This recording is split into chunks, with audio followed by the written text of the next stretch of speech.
Hi students. तो आइए इस वीडियो में आपको परिमेय संख्या और अपरिमेय संख्या बहुत ही शानदार तरीके से बताने वाला हूँ। वीडियो में बने रहिएगा।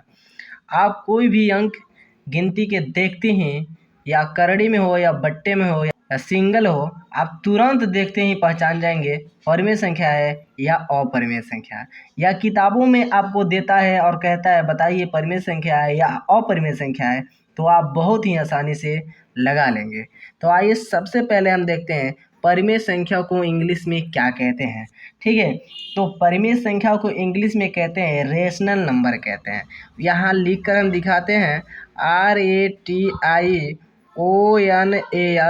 रेशनल। यहाँ पर नंबर हम लिखते हैं यानी UMBER। अपरिमेय संख्या को क्या कहते हैं, तो इरेशनल नंबर कहते हैं। ठीक है, इरेशनल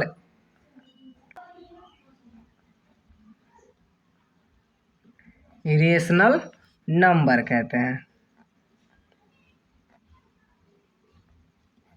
चलिए, इतना तो आप जान गए कि परिमेय संख्या को रेशनल नंबर कहते हैं और अपरिमेय संख्या को इरेशनल नंबर कहते हैं। क्लियर। अब आइए परिमेय संख्या की परिभाषा आपको लिख कर दिखाते हैं। परिमेय संख्या कहते किसे हैं, तो यहाँ पर हम लिखेंगे परिभाषा। क्या लिखेंगे? परिभाषा लिखेंगे। परिभाषा। अब देखिए, परिभाषा में लिखेंगे परिमेय संख्या किसे कहते हैं। परिमेय संख्या का परिभाषा यहाँ लिख दे रहे हैं।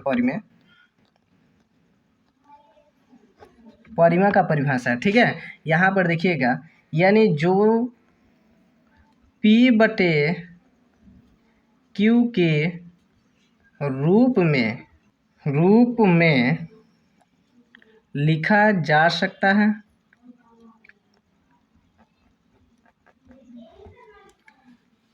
P बटे Q के रूप में लिखा जा सकता है, लेकिन जो Q है आपका ना, P और Q दोनों पूर्णांक है, लेकिन जो Q है आपका Q is equal to not zero, यानी Q के बराबर जीरो नहीं होना चाहिए। चलिए आइए उदाहरण में आपको समझाने का प्रयास करूंगा। इसका उदाहरण हम बताते हैं आपको। चलिए इसका उदाहरण देखिएगा बढ़िया से। इसका उदाहरण है, जैसे मान लीजिए कि करड़ी में अगर 25 आ जाता है तो क्या परिमेय संख्या है या अपरिमेय संख्या है।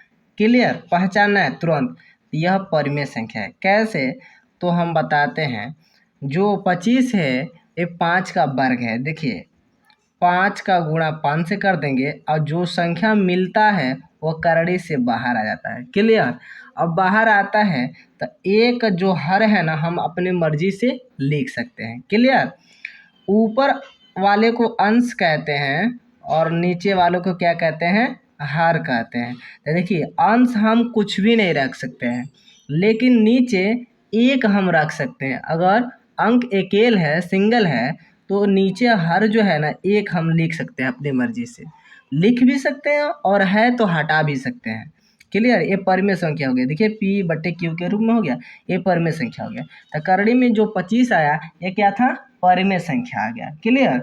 जैसे मान लीजिए दूसरा लिखते हैं, 9 बटे कितना, 12। ये देखिए पहले से ही बट्टे में है, 9 बटे 12, ये भी परिमेय संख्या P बटे Q के रूप में लिख लिए। उसके बाद से जैसे आ जाते हैं, अगर यहाँ पर मान लीजिए अगर 7 आ जाता है, 7, तो क्या है, परिमेय संख्या है जी। क्यों, इसके नीचे हम एक लगा सकते हैं। क्लियर। तो यहाँ देखिए P बटे Q के रूप में हो गया, ये परिमेय संख्या हो गया। जैसे मान लीजिए करड़ी में ऊपर नीचे आ जाए, जैसे मान लीजिए यहाँ पर हम देते हैं करड़ी में 12 है बटे करड़ी में 3 है। तो देखिए दोनों करड़ी में है ना, तो दोनों करड़ी में है, तो इसका पहाड़ा पड़ के इसको काटने का प्रयास करेंगे। देखिए 3 चौको 12, 4 बार आया ना। तो जैसे मान लीजिए अगर करड़ी में हमारा 4 आ गया, करड़ी में 4, तो इसका हम क्या कर सकते हैं, गुणनखंड कर सकते हैं। 2 गुणे 2। देखिए 2 का जोड़ा बन रहा है ना, देखिए 2 का जोड़ा बनाया, जिसका जोड़ा बनता है वो करड़ी से क्या हो जाता है, बाहर हो जाता है। तो 2 हो गया। अब इसके नीचे हम एक लगा सकते हैं, परिमेय संख्या के रूप में आ गया कि नहीं, P बटे Q के रूप में आ गया, ये परिमेय संख्या है। इस तरह से आप सिंगल आए तो भी, करड़ी में आए तो भी, और बट्टे में करड़ी में आ जाए तो भी आप कैसे आसानी से पहचान लेंगे। ठीक है, आशा करता हूँ कि आपको बहुत अच्छे से समझ आ गया होगा परिमेय संख्या। अब बता दूं आपको अपरिमेय संख्या किसे कहते हैं। क्लियर। आइए अपरिमेय संख्या बताता हूँ यहाँ पर। तो यहाँ पर देखिए अपरिमेय की परिभाषा, ठीक ना, अपरिमेय संख्या की